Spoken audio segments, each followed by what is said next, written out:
शायद पढ़ लिया होगा, कहीं सुन लिया होगा कि नहीं IAS ऑफिसर नाम की कोई चीज़ होती है, लेकिन तब ये भी नहीं पता था कि यार UPSC नाम की कोई एग्ज़ाम है, सिविल सर्विस एग्ज़ाम है, उससे और भी पोस्ट में आप सिलेक्ट हो सकते हैं, ऐसा कुछ नॉलेज नहीं था। जब मैं अपने कॉलेज लेवल में आई, जब कॉलेज में एडमिशन लिया, मैंने भोपाल से ही प्राइवेट इंजीनियरिंग कॉलेज से केमिकल इंजीनियरिंग किया है, और उस दौरान मुझे जब मैंने सोचना शुरुआत की कि क्या बनना है, कंटेम्पलेट किया कि एग्जैक्टली क्या करियर चाहती हूँ, तो लगा कि यार कहीं जो पुरानी ड्रीम थी, एक जो सपना था, वो अभी उसको सामने लाना चाहिए। फिर इस बारे में और पढ़ा, और तब खान स्टडी ग्रुप भोपाल में सेंटर वहाँ पे जैसे शुरू हो गया था, तो मेरा जो फाउंडेशन कोर्स है मैंने वहाँ से किया। और इस एग्ज़ाम के बारे में जो चीज़ें मुझे 1-2 साल में समझ में आई हैं, वो कुछ चीज़ें मैं आपसे शेयर करना चाहती हूँ। सबसे पहली चीज़ जो पहले जय और रचना हम दोनों बोल चुके हैं कि कंसिस्टेंसी। आप अगर दिन में, कई बार हमसे सवाल पूछते हैं कि आप कितने घंटे पढ़ाई करते हैं, तो देखिए घंटे मैटर नहीं करते। कोई 17-18 घंटे हमें नहीं पढ़ना है, इतना हम पढ़ भी नहीं सकते। एक दिन पढ़ सकते हैं, दूसरे दिन नहीं पढ़ पाएंगे। 5 से 6 घंटे ही आपको देने हैं या उतने निकालने हैं, पर वो जो वक्त आप अपनी पढ़ाई को देते हो, वो कंसिस्टेंटली आपको रोज़ उतना ही अपने पढ़ाई को देना है। Consistency is the key, that is the first and the most important thing जो आपको ध्यान में रखनी है।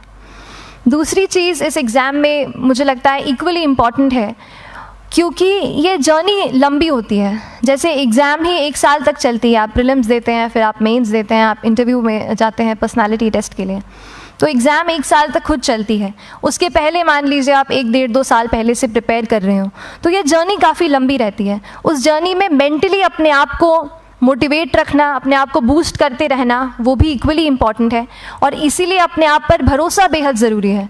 You need to have a faith in yourself कि अगर आपने इसमें कदम रखा है, अगर आपने सोचा है कि आप सिविल सर्विस एग्ज़ाम देना चाहते हैं और देंगे, तो आपको ये ठान के उसमें जाना है कि हाँ मैं ये कर सकता या कर सकती हूँ।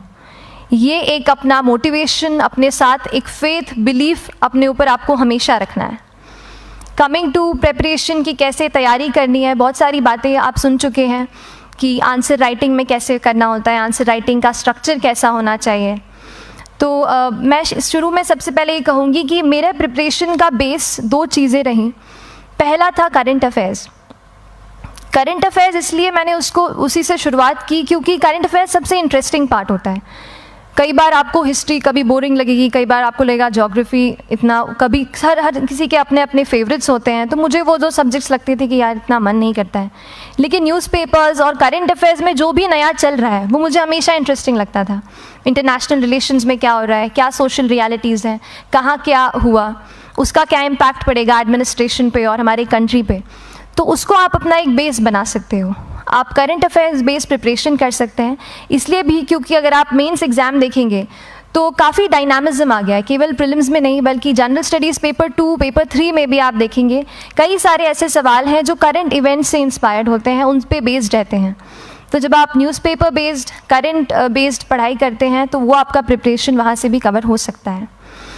दूसरी जो चीज़ मैंने जिस पे बहुत फोकस किया वो थी आंसर राइटिंग।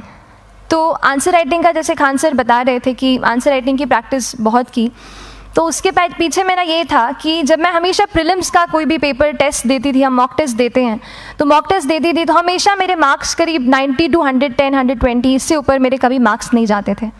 तो मुझे हमेशा ये डर था कि यार प्रीलिम्स में कहीं मेरा कुछ, क्योंकि कट ऑफ भी इसी कुछ रेंज में जाता है, तो हमेशा लगता था कि यार कुछ गड़बड़ यहाँ ना हो जाए।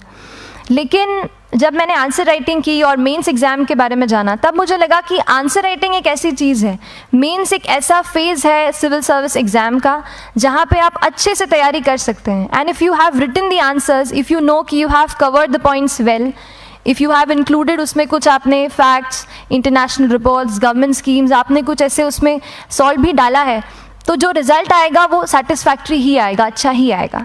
तो मेंस एक ऐसा पार्ट है जिस पे आप काफ़ी बैंक ऑन कर सकते हो। मैं जब पर्सनालिटी टेस्ट भी मैंने दिया, तो इस बार भी आप नंबर्स देखेंगे तो आसपास की रैंक के हिसाब से मेरे नंबर्स उसमें कम हैं, लेकिन it is just the general studies and the answer writing part, जो मेंस के जो वो है मार्क्स हैं या मेंस का जो एक फैक्टर रहा, वो मेरे लिए सबसे ज़्यादा इंपॉर्टेंट डिसाइडिंग फैक्टर रहा है। तो अपना एक्सपीरियंस यही बताऊंगी कि आंसर राइटिंग पे आप विशेष फोकस कीजिए।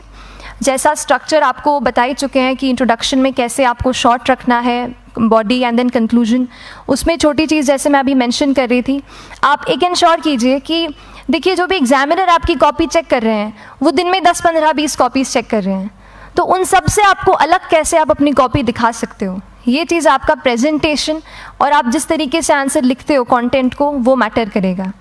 आप इंश्योर कर सकते हैं कि आपके आंसर में कुछ फैक्ट्स, गवर्नमेंट की स्कीम्स, कुछ कमिटीज़ बैठती हैं, जैसे एक प्रिवेसी पे जस्टिस BN श्रीकृष्णा कमेटी की रिपोर्ट आई है, तो आप मान लीजिए आपको कोई प्रिवेसी पे सवाल आ गया तो आपने उन कमेटी का नाम कोट कर दिया। ऐसे बहुत सारी कमिटीज़ होती हैं। कुछ इंटरनेशनल रिपोर्ट्स आते हैं, वो आप उनको इनके बारे में लिख सकते हैं। इंडिया का मैप आप बना सकते हैं। मैंने सीख लिया था कि 10-15 सेकेंड्स में कैसे जल्दी से मैप बनाना है और उस पर कैसे पॉइंट कुछ करना है, कुछ लोकेट करना है। तो ये कुछ ऐसी चीज़ें हैं जो आपके आंसर्स को एनरिच करेंगी और प्रेजेंटेबल बनाएंगी। तो इस तरीके से आंसर्स पे जैसे हम क्लास करते हैं, लेकिन उसके साथ साथ आपको ये कोशिश करनी है कि 1 से 2 आंसर पर डे आपको ज़रूर लिखने ही लिखने हैं, apart from the test series that you are doing. Answer writing से 2-3 चीज़ें होती हैं, ना केवल हमारी एक लिखने का हमें समझ आता है हम क्या लिखते हैं कैसा है, पर हमारा कॉम्प्रिहेंशन भी इम्प्रूव होता है। हमें कितना समझ में आया वो भी हमें खुद समझ आता है जब हम आंसर्स लिखते हैं। और इसीलिए आंसर राइटिंग पे आप फोकस कीजिए, 1 से 2 आंसर ज़रूर लिखिए। और आंसर राइटिंग के बाद the third pillar of my preparation जो काफ़ी इंपॉर्टेंट जिसने रोल प्ले किया, that was tests and test series and mocks. देखिए हम पढ़ रहे हैं यहाँ पर, I will also come to the point कि हम कैसे दिल्ली, भोपाल और इंदौर में प्रिपेयर करके बिना दिल्ली जाए हम कैसे कर सकते हैं, I will come to that point. पर उसके पहले टेस्ट की थोड़ी बात कर लेती हूँ कि टेस्ट देना क्यों ज़रूरी है। हम ये जो एग्ज़ाम दे रहे हैं सिविल सर्विस की, एक ऑल इंडिया लेवल एग्ज़ाम है and this cut throat competition. तो उसके लिए आप केवल पढ़ते रहें, सारी बुक्स, मटेरियल्स, स्टैंडर्ड ये करंट का सब पढ़ लें, लेकिन अगर आप ये नहीं जज कर पाए कि आपका क्या लेवल है at an all India level, तो चीज़ें समझ में आप नहीं, मतलब आप आगे नहीं बढ़ पाएंगे या सही डायरेक्शन नहीं पकड़ पाएंगे। तो इसलिए आप टेस्ट से घबराइए मत। कई बार टेस्ट का इनर्शिया होता है, ऐसे लगता है कि जब तक पूरा सिलेबस कंप्लीट नहीं कर लूँ तब तक टेस्ट नहीं दूंगा, लेकिन सच में बात ये होती है कि जब तक हम GS के मतलब पेपर देने अंदर भी घुसते हैं ना, तब भी उस सेकंड पे लग रहा होता है कि कुछ छूट गया है हमारा।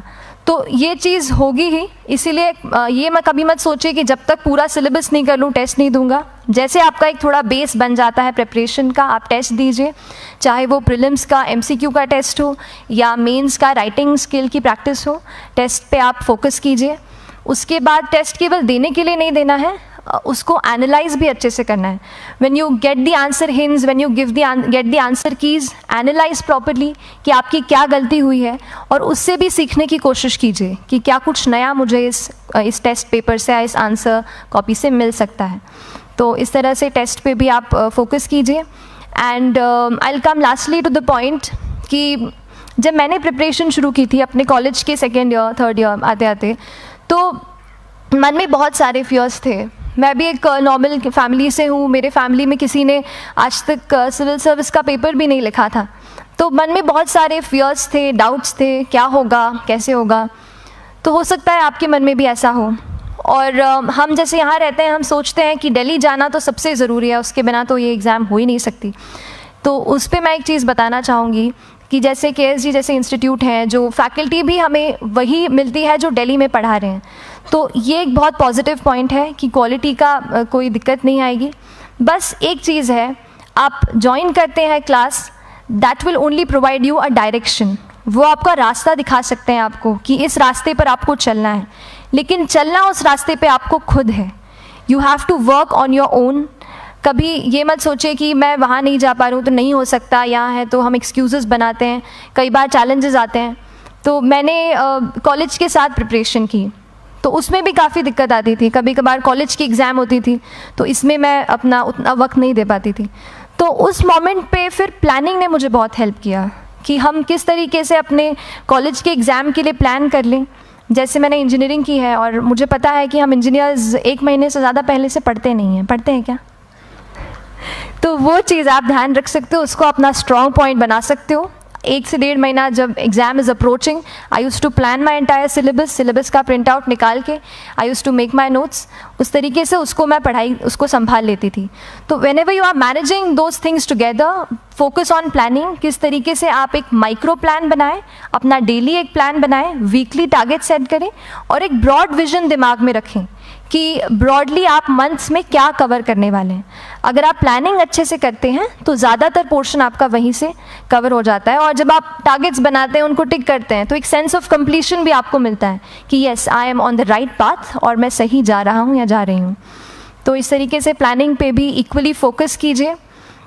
एंड बस यही सिंगल बिगेस्ट मैसेज मेरी तरफ से यही रहेगा कि आपने अगर ठान लिया है, अगर आप सोचते हैं कि आप ये एग्ज़ाम क्रैक कर सकते हैं, तो आपको रोकने वाला और कोई नहीं, आप खुद ही हो सकते हैं।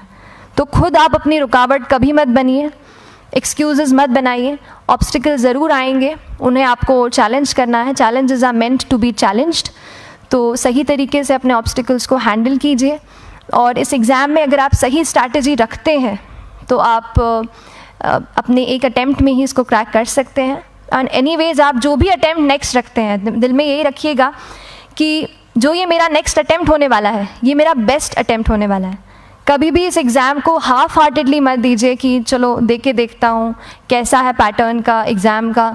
अगर एग्ज़ाम का पैटर्न देखना है ना, तो घर पे 3 घंटा टाइम लगा के एग्ज़ाम दे दो, बस केवल पैटर्न देखने के लिए एग्ज़ाम अटैम्प्ट मत कीजिए। जब आप एग्जामिनेशन हॉल में जा रहे हैं या कोई अटैम्प्ट आपने सेट किया है, तो अपना सब कुछ उस एग्ज़ाम को दीजिए, अपना टाइम, एनर्जी, फोकस, जितना भी करेक्ट आप उसमें पॉजिटिविटी डाल सकते हैं उसको दीजिए, एंड पूरी तैयारी के साथ ही इस पेपर को दीजिए, and I am sure that you will succeed. So till then, all the very best to you and good luck. Thank you so much.